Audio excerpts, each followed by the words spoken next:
Los partidos políticos. ¿Qué sentimientos, qué pensamientos, qué recuerdos, qué deseos te genera la clase política y los partidos políticos actualmente? Y genera desconfianza. Se han vuelto instituciones que lejos de demostrar, de representar lo que debería de, pues lo que deberían de representar, ¿no? Por el motivo por el que se supone que fueron creados, que es representar valores de la población, necesidades de la población y todo eso, llegaron a convertirse en una clase social privilegiada que dista mucho de lo que es, pues, el pueblo de México. Y vaya, tenemos celebrities, ¿no? Como políticos. Entonces me genera rechazo, me genera desconfianza, me genera todo lo que no me debería de generar un político, siendo que mi país está en manos de ellos y estoy dándoles mi confianza, mi dinero, mi voto y todo. Entonces eso es lo que me genera miedo, desconfianza, intriga. O sea, genera tantas cosas negativas un partido político. Pues, se nota en la cantidad de personas indecisas. Si en realidad los partidos políticos cumplieran, los gobernantes cumplieran, en esos momentos no habría tanto indeciso, no habría tanto debate, no habría tanta desconfianza o intriga. Si no solamente el partido político, sino sus representantes hubieran hecho el trabajo que se debe durante tantos años, se podría decir que eso sería un México realmente hermoso. No estaríamos pasando por esto. Ahorita estaríamos hablando de las cosas buenas que van a llegar en el próximo sexenio, no sobre qué es lo que va a pasar. Partidos políticos en estos momentos, a cualquier persona que preguntes se va a decir que es interesante, que es buen tema, que les preocupa. Cosa que yo siempre recalco es, hace un año, cuando todavía no llegaban las elecciones, hace 2 años, alguien votaba por un partido político y decía, eso me aburre, eso no sirve para nada, solamente me roban. Todo esto es con los años ha ido creciendo. Desconfianza y confusión, sobre todo mucha confusión en la población mexicana.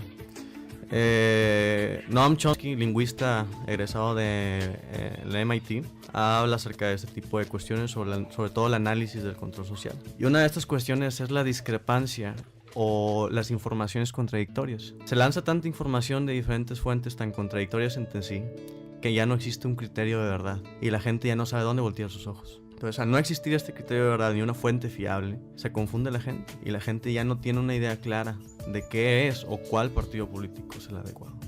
¿Anular el voto sirve? No sirve, bueno, es movido como método de reclamo, de inconformidad contra el sistema político imperante, pero pues ya hemos visto que como método de reclamo es el menos efectivo. Hemos visto que de qué ha servido reclamarle, de qué ha servido pedirles, de qué ha servido cualquier cosa. No creo que sea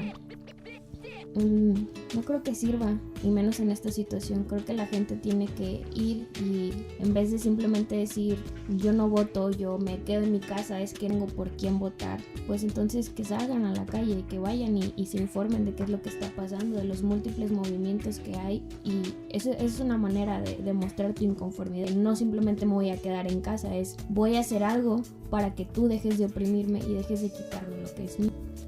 Anular el voto a nosotros no nos sirve. Si les sirve a alguien es a los candidatos, ya que ellos tienen a su gente, a sus simpatizantes. Entonces, entre menos personas voten contra el contrincario, a ellos les va a servir. A nosotros no. Yo siento que anular el voto es dejar ir el único derecho que nos queda como democracia. La única manera en la que podemos actuar en el gobierno es votando. Si no votamos, es como si el gobierno del pueblo no fuera del pueblo. Entonces, en México es la única manera en la cual nosotros como ciudadanos nos podemos dar, podemos elegir, ¿sí? Nos dan esa opción, la de elegir. O sea, anular el voto es tirar un derecho muy sagrado. Entonces, para mí no sirve. Yo pienso que anular el voto queda dentro de los términos de la democracia y queda dentro de las posibilidades que una persona puede utilizar. El anular tu voto es dar una representación o describir tu negación hacia la clase política que se está representando en ese momento. Y si tiene una repercusión electoral, si no más bien no conozco la cantidad. Si tú tienes si una cantidad suficiente de gente anula su voto, eso repercute en una situación económica al partido político que está siendo afectado. Lo que sí creo que no sea lo adecuado es dejar tu cartilla de votar en blanco, que ahí es donde se puede prestar a un fraude electoral. ¿Existe riesgo? ¿Ustedes creen que existe riesgo de fraude el 1 de julio? Creo que existe la posibilidad muy muy remota, pero con el movimiento de la gente creo que sería un riesgo muy grande que podrían tomar los partidos políticos, sobre todo el PRI. Creo que sería muy arriesgado porque la población ya advirtió que si hay imposición, pues no se van a quedar en su casa contentos de la vida, lamentándose, o no, va a haber una revolución, van a hacer lo que esté dentro de sus manos para quitarlo, porque no piensan ya dejarle las decisiones ni el poder a gente incapaz de manejar la política del país. Entonces hay una posibilidad, pero yo la veo muy remota, porque ya no simplemente estás hablando de un pequeño sector de la población inconforme, es toda la población está esperando que ocurra. Entonces cuando tienes a toda la población expectante, como que hacer esa clase de movimientos y engaños sería pues algo suicida. Bueno, si estuviéramos en un debate, le diría a mi compañera que me gana todas mis palabras, pero no me disgusta, al contrario me agrada.